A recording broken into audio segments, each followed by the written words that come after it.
sommaire de ce journal, élection de 2020 et 2021 au Burkina Faso, la CENI donne les dernières informations sur le fichier électoral aux organisations de la société civile et décline les différentes étapes du processus électoral.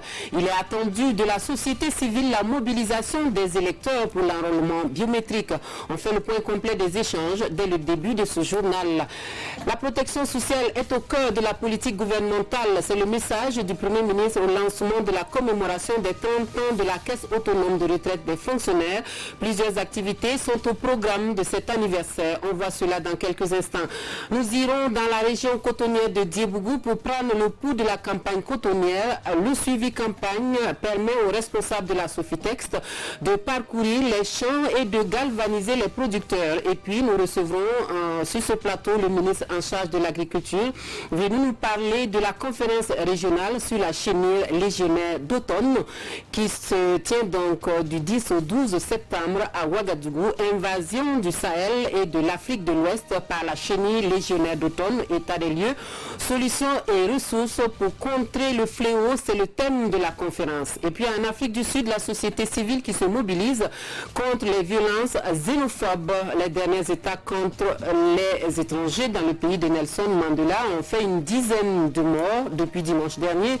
600 Nigérians se préparent à quitter le pays. Bienvenue, merci de suivre les actualités sur la télévision du Burkina. Cela dit, la Commission électorale nationale indépendante poursuit ses concertations en prélude aux échéances électorales de 2020-2021. Après la classe politique burkinabé, c'est avec les organisations de la société civile que Newton Ahmed Bari et son équipe échangent sur les dernières dispositions du fichier électoral. La CENI prévoit 10 millions d'électeurs, dont 4,5 millions sont concernés par le prochain enrôlement biométrique. On fait le point de la rencontre avec Jean-Eudes Bayala et Amadou Marcelto. La Commission électorale nationale indépendante CENI joue la carte de la transparence avec la société civile. Cette rencontre est le lieu pour la CENI de mettre au même niveau d'information l'ensemble des OSC sur la révision et la constitution du fichier électoral. Selon l'INSD, en 2020, il y aurait 10 78 733 électeurs. Mais ces chiffres sont cumulatifs. La différence, c'est 4 539 702. Voilà donc le nombre d'électeurs potentiels que la CENI devrait enrôler dans le processus qui va commencer. Un processus qui prévoit plus de 13 250 centres d'enrôlement sur l'ensemble du territoire national et 800 autres emplacements pour les Burkinabés de l'extérieur. La première préoccupation, c'est la question sécuritaire. Donc, on ferait l'enrôlement, on va mettre des lieux, des emplacements pour l'enrôlement et ce sera en même temps des lieux de vote. Est-ce qu'on pourrait mettre des emplacements d'enrôlement partout au Burkina, dans tous les villages du Burkina? Les explications qu'il a données, nous l'avons pris comme nous l'avons écouté.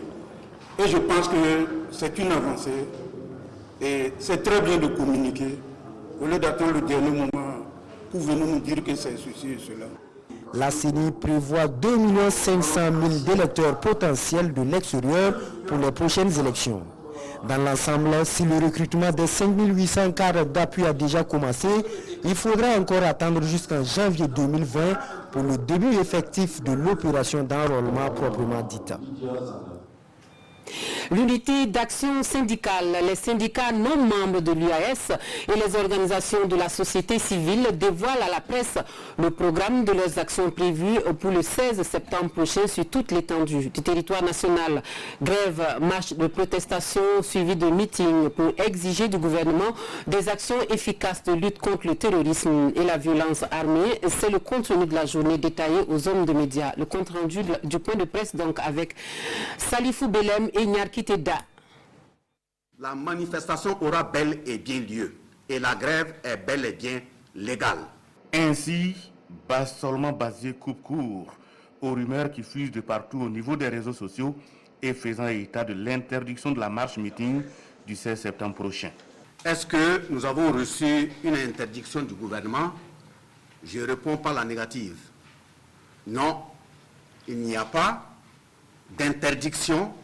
jusqu'à l'heure où nous sommes en train de vous parler, qui a été transmise à l'unité d'action syndicale ou à quelques responsables que ce soit, disant que cette manifestation ne devait pas avoir lieu.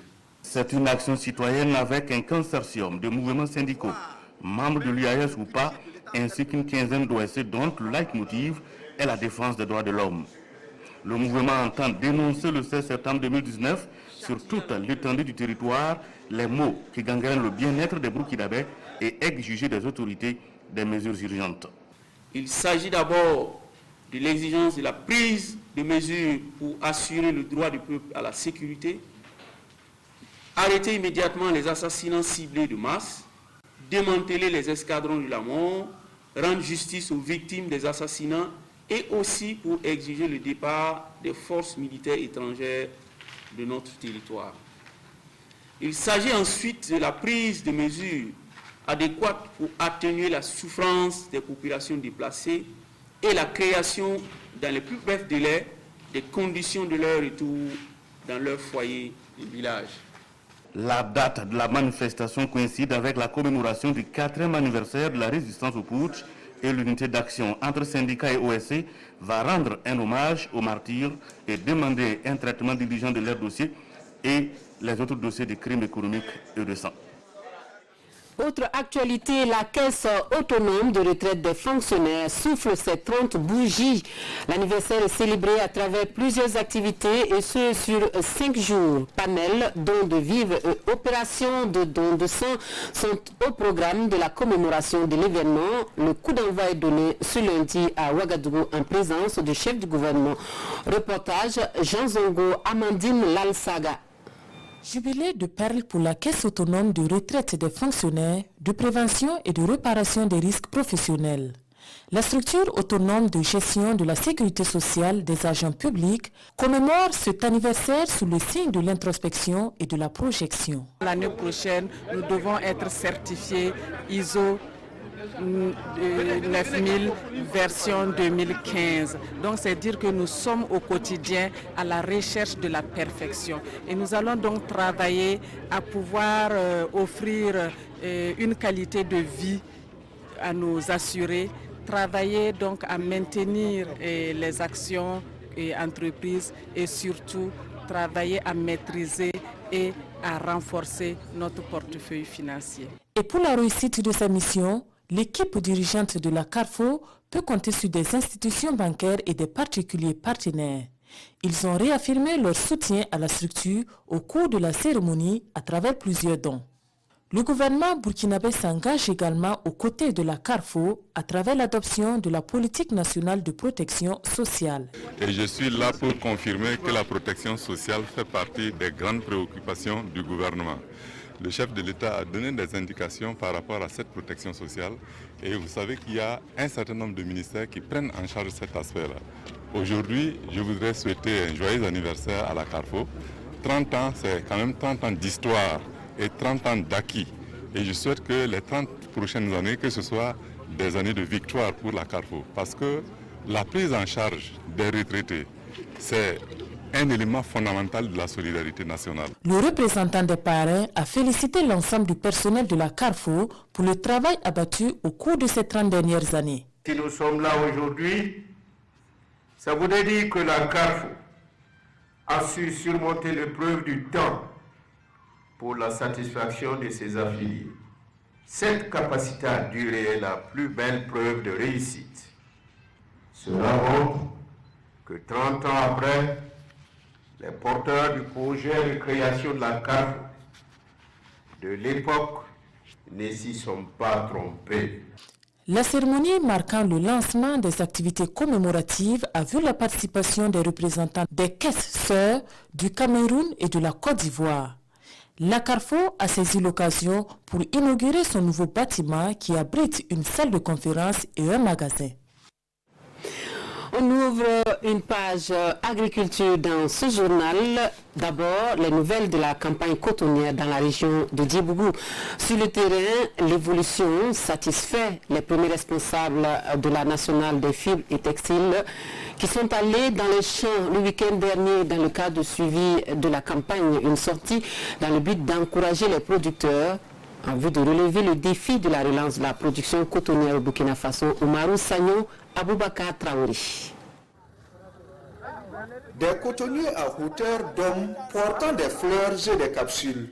Nous sommes sur l'exploitation familiale de Sosaon d'Abiré, à Gagnimé, un village de la commune rurale de Oronkwa dans le Yoba. C'est cette parcelle qui a émerveillé les responsables de la Sofitex, de l'INPCB et de la direction régionale en charge de l'agriculture du Sud-Ouest.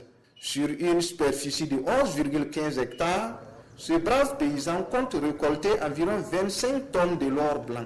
Le 27 mai, j'ai débuté les semis le 27 mai. Ensuite, j'ai suivi scrupuleusement les conseils des encadreurs de la Sofitex. Les engrais chimiques et organiques, les labours ainsi que les traitements de parasitisme se sont déroulés aux dates indiquées par les techniciens. De façon générale, cette campagne qui s'inscrit dans le cadre de la relance de la production cotonnière au Burkina est prometteuse dans la région cotonnière de Djibougou, de Nakar à Oronkwa, en passant par Guara, Benvar, Bengan, Bafor et Kolkol, vont du stade de floraison à celui de l'ouverture des capsules. Il n'est pas exagéré de dire que dans la région cotonnière de Djibougou, la physionomie de la campagne cotonnière est bonne. Je dois signaler que cette région cotonnière a une particularité. Nous avons une région cotonnière qui, en termes de performance, réalise le rendement le plus élevé au niveau de la zone Sofitex. Selon la Sofitex Djibougou, environ 52 000 tonnes de coton sont attendues pour cette campagne. Pour atteindre cette prévision, le directeur général de la Sofitex est allé demander des prières aux autorités coutumières de Djibougou et de Dano afin que le ciel reste encore généreux. Et la mauvaise nouvelle dans l'agriculture, c'est qu'elle ravage tout sur son passage et occasionne des pertes chez les producteurs. Elle, c'est la chenille légionnaire d'automne, cet insecte originaire des régions tropicales des Amériques et qui a été détecté en Afrique de l'Ouest en 2016, continue de coloniser la zone subsaharienne et si rien n'est fait, et au plus vite, la menace plane sur la sécurité alimentaire. À Ouagadougou, les pays membres du SILS se sont donné rendez-vous pour trouver des solutions durables et des ressources mobilisables en vue de contrer l'invasion de ces ravageurs. Pour en parler, nous recevons sur notre plateau le ministre en charge de l'Agriculture, Dr Salifou Ouedraogo. Bonjour, monsieur le ministre. Bonjour. Bienvenue sur le plateau du JT de la télévision du Burkina. Merci. Alors, première question, monsieur le ministre, nous venons de voir donc un reportage sur la situation des cultures. On a vu également, on vous a vu sillonner les régions pour constater donc la campagne agricole et faire le point. Quel est le tableau d'ensemble de la campagne agricole aujourd'hui? Bon, aujourd'hui, au départ, la pluie s'est installée tardivement. Bon, par la suite, au cours de la deuxième décade du mois de juillet, les pluies se sont bien installées et vraiment les pluies ont été bien réparties et à partir de là il y a eu un bon développement des productions agricoles et aujourd'hui on constate que sur l'ensemble du pays on peut être quand même satisfait, mais il faut qu'on soit prudent parce qu'il faut que la pluie puisse continuer dans ce rythme avec la même régularité pour que jusqu'en octobre pour nous permettre vraiment effectivement de pouvoir constater de bonnes récoltes. Alors Ouagadougou accueille depuis aujourd'hui donc la conférence régionale sur la chenille légionnaire d'automne. On a envie de savoir quelle est l'ampleur de ce phénomène et quelle menace pour les productions. Bon, je voudrais d'abord citer le contexte dans lequel cette conférence se tient. C'est dire que c'est sous le leadership du chef de l'État qui est le président en exercice du SILS, qui a mis dans son plan d'action cette conférence régionale sur la chenille légionnaire d'automne, parce que c'est une chenille qui crée des ravages au niveau de l'ensemble des pays du SILS. Mais il n'est pas resté au niveau de l'espace SILS. Mais cette conférence a pris en compte la CEDEAO, l'UEMOA, le G5 Sahel. Et c'est pour dire qu'au départ, c'est une chenille qui s'est introduite en Afrique de l'Ouest en Afrique de façon générale à partir de 2016. Et aujourd'hui, nous constatons que la chenille est dans 44 pays d'Afrique. Ce qui fait que ça devient une menace. Et cette menace, c'est quoi? C'est-à-dire que près de 50% des récoltes peuvent être perdues à cause de cette chenille qui vraiment ravage, comme on le dit, et qui, on peut dire que c'est une chenille intelligente. Parce que quand il n'y a pas la pluie, elle se réfugie, et quand il y a la pluie, elle sort. Donc ce qui veut dire qu'il faut savoir comment l'attaquer, comment la gérer. Et justement, la principale riposte aujourd'hui se mène avec des pesticides. Et on sait qu'il y a des dangers à l'utilisation de ces pesticides. Est-ce qu'il n'y a pas lieu de trouver d'autres solutions quand on connaît les effets néfastes de ces herbicides-là sur la nature et sur l'homme? Bon, en fait, il faut reconnaître que les pesticides qui sont utilisés sont des pesticides homologués. Ça veut dire que nous conseillons aux producteurs de pouvoir utiliser ces pesticides de façon raisonnée. Néanmoins, il existe des pesticides qu'on peut dire biologiques qui peuvent être fabriqués à partir des plantes qui existent et des produits à base sur le plan local. Et ça peut permettre vraiment d'attaquer la chenille. Cependant, il faut reconnaître que c'est une usine qu'il faut vraiment arriver à maîtriser. C'est pourquoi cette conférence va nous permettre vraiment de pouvoir faire l'état de lieu, de pouvoir voir quelles sont les solutions qu'il faut et comment nous pouvons mobiliser tout le monde pour faire en sorte que nous puissions combattre réellement cette chenille. Alors justement, parlant de cette conférence, concrètement, quel est le contenu de la rencontre?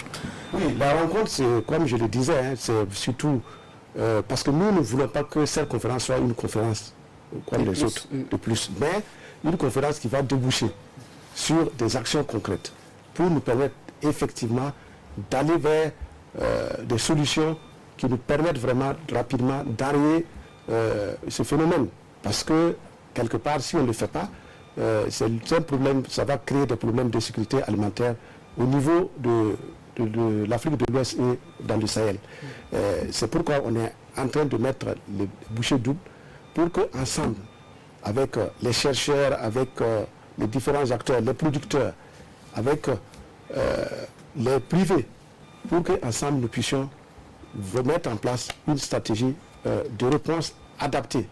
Et je vous le dirai qu'à la fin de cette conférence, qui va se clôturer le 12, nous allons mettre sur la table des actions concrètes et nous allons mobiliser les partenaires financiers pour qu'ensemble nous puissions aller vers un combat organisé et méthodique pour nous permettre d'arrêter ce phénomène. Merci, Monsieur le ministre, d'être venu sur notre plateau pour nous parler de la tenue de cette conférence importante, en tout cas pour l'agriculture de l'Afrique en général et des pays du Sud en particulier. Une conférence donc sur la chenille légionnaire d'automne qui fait des ravages pour la nature donc, et l'agriculture. Merci, Monsieur le ministre. Vous restez avec nous pour la suite de notre journal.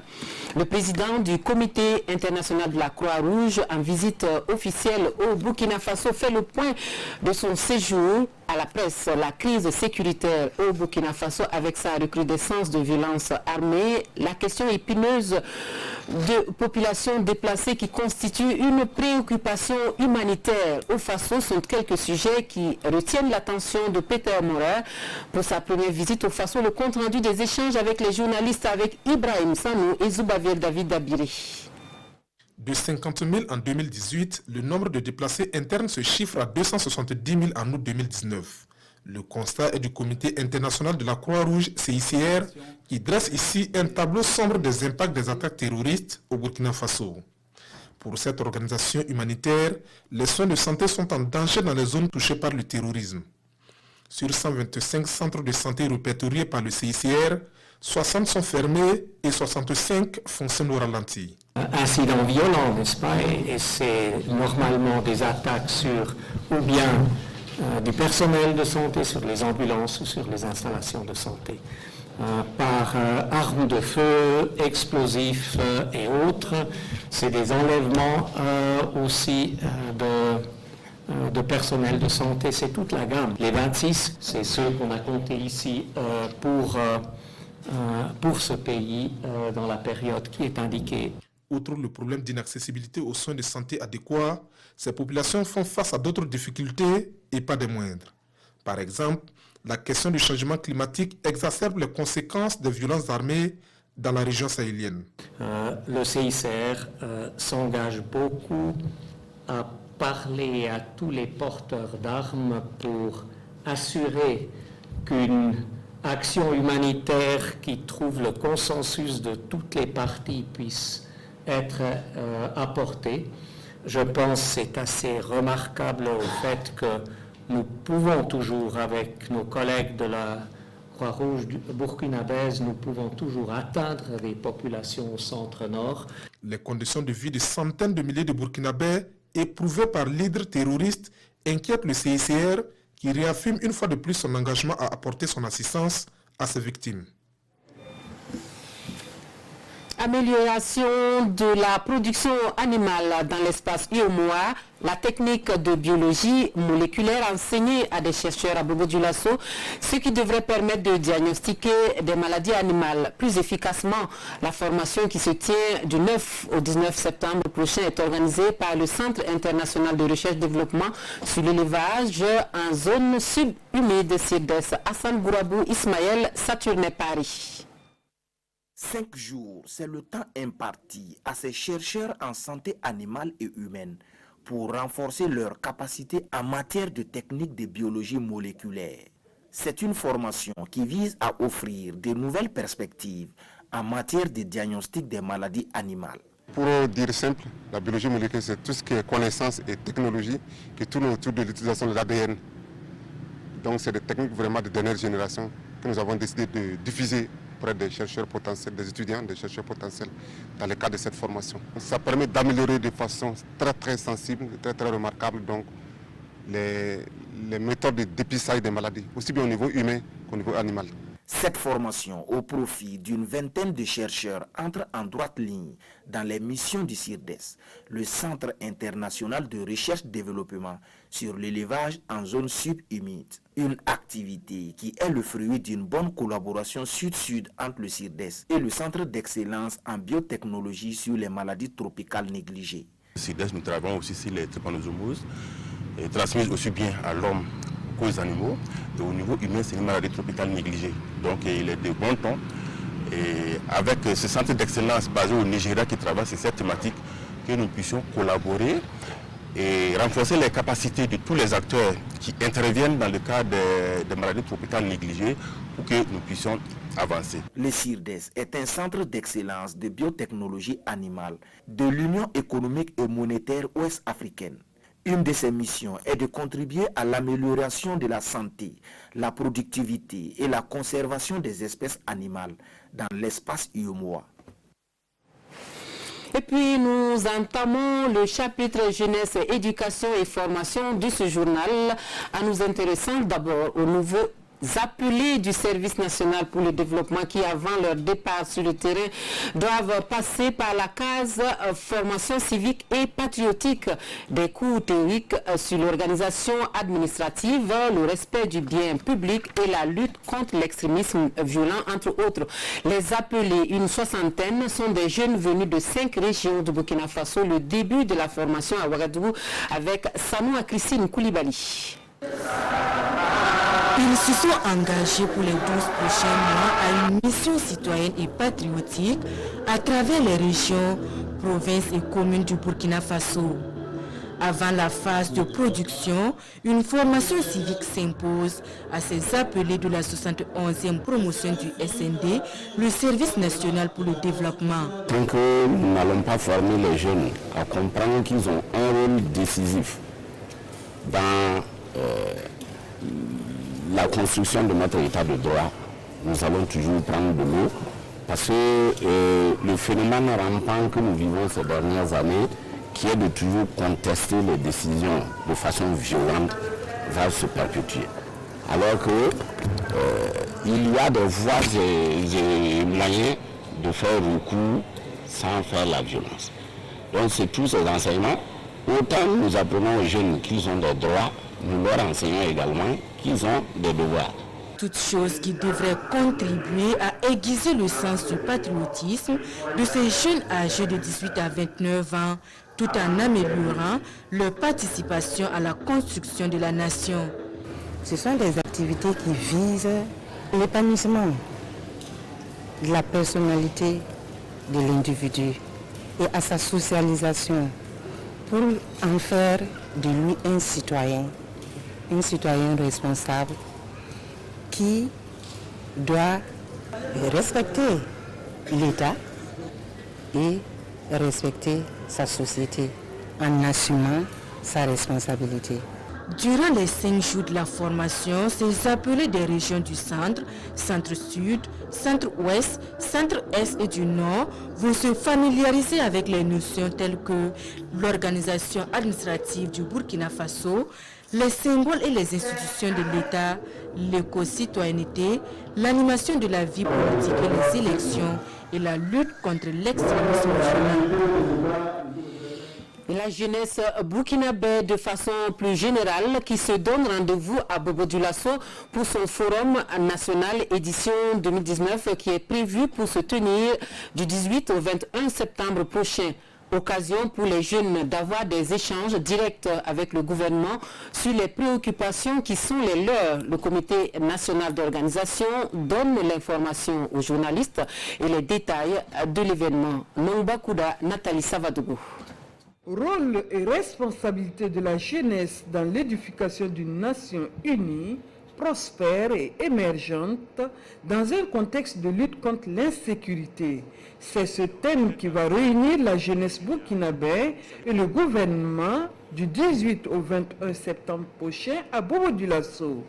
Ensemble, ils vont échanger sur les préoccupations de la jeunesse, mais aussi mener la réflexion sur comment cette jeunesse peut apporter sa contribution dans la promotion de la paix dans le pays. Le choix de ce thème se justifie par la nécessité de reconnaître le rôle, la responsabilité, l'importance de la frange jeune de la population dans le processus de développement du Burkina Faso, particulièrement dans ce contexte d'insécurité. Le thème a été subdivisé en 4 sous-thèmes qui sont analyse rétrospective des politiques de promotion de la jeunesse au Burkina Faso, acquis, contraintes et insuffisances. Stratégie d'innovation et de créativité pour le développement de l'entrepreneuriat des jeunes dans un contexte d'insécurité. Une édition qui se présente avec des innovations. Pour cette édition, ce sont au total 1000 jeunes qui sont attendus. Ils viendront des 13 régions du pays, mais aussi de la diaspora. Le Salon de la créativité et de l'innovation constitue l'innovation majeure pour le Forum national des jeunes édition 2019. En effet, en vue de valoriser le savoir-faire des jeunes, un salon a été initié pour permettre aux détenteurs de projets innovants de les exposer aux participants.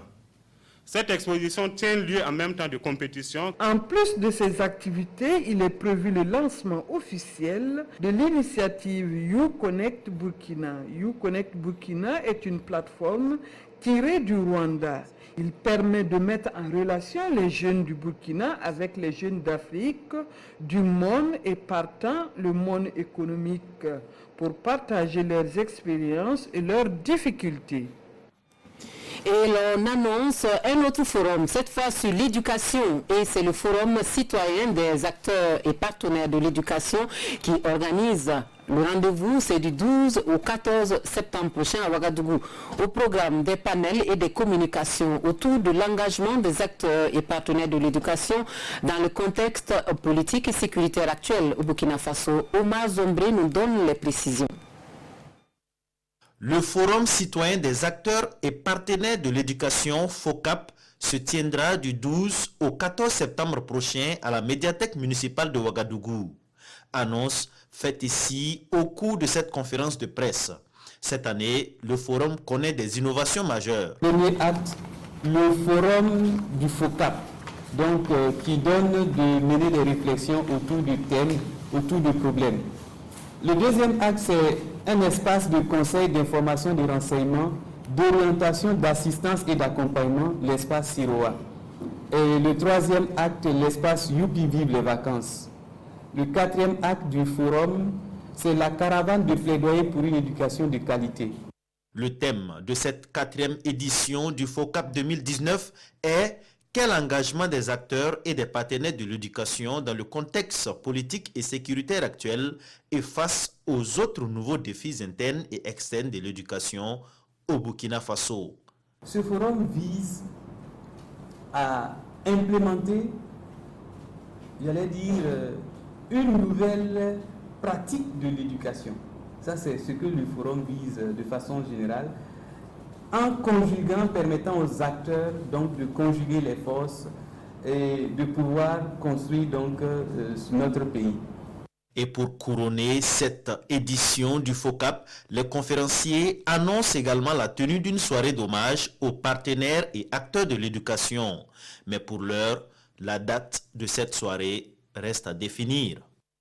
Et le prix Orange de l'entrepreneur social Afrique-Moyen-Orient récompense des projets ou nouvelles entreprises qui ont moins de 3 ans d'existence et qui proposent des solutions digitales pour subvenir aux besoins des populations modestes du continent africain et du Moyen-Orient. Le prix Poesam est attribué cette année à Baba Amin Aboubakar Diakité. Si Lassina Ouattara et Amandine Lalsaga nous donnent des détails.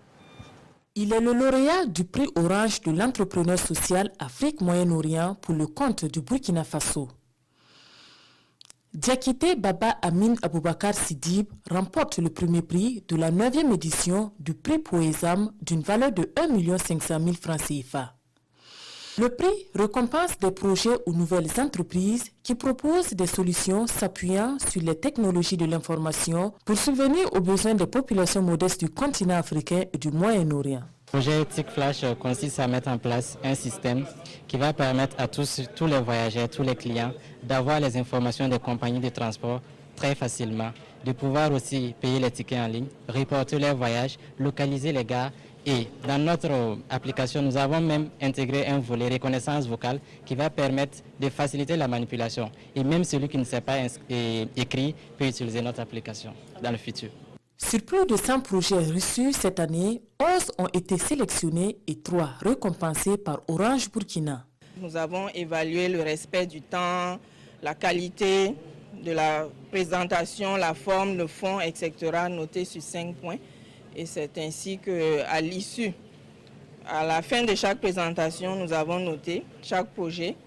Alors aujourd'hui, nous avons pu sortir, depuis la première édition, des candidats qui ont compétit également au niveau international parce qu'il y a un deuxième volet au niveau international et qui nous ont donné en tout cas la certitude que le travail que le jury faisait ici au niveau national était un travail de qualité. La seconde phase également, c'est cela, c'est de voir que ces projets-là atteignent leur véritable objectif, que ces jeunes arrivent à créer de véritables entreprises, qu'ils créent des emplois et qu'ils arrivent à réaliser leurs rêves.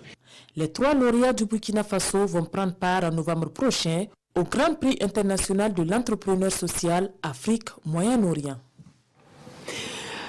Hors de chez nous, en Afrique du Sud, les attaques xénophobes se poursuivent pour le plus grand désespoir des organisations de la société civile qui décident de se mobiliser contre ces violences. Mais en attendant, le Nigeria prévoit rapatrier 600 de ses ressortissants de l'Afrique du Sud, dont à partir de ce mercredi, une liste est ouverte pour recenser les candidats au retour. Le Nigeria va rapatrier environ 600 de ses citoyens d'Afrique du Sud cette semaine à la suite des violences xénophobes, devenues une source de tension entre les deux pays, a révélé lundi le diplomate nigérian Godwin Adamu. Johannesburg et ses environs ont été secoués par une vague d'attaques meurtrières contre des étrangers, souvent dirigées contre les entreprises et des propriétés appartenant à des Nigérians. La compagnie aérienne nigériane Air Peace commencera ses navettes dès mercredi. Le premier vol transportera 320 Nigérians selon la même source, lequel diplomate estime à plus de 100 000 les Nigérians vivant dans la nation arc-en-ciel.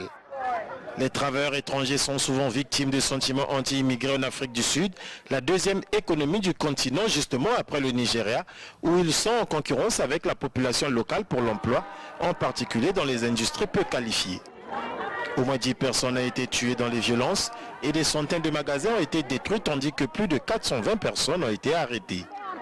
Ces violences ont provoqué des représailles contre des entreprises sud-africaines au Nigeria et la fermeture temporaire des missions diplomatiques sud-africaines à Lagos et à Abuja.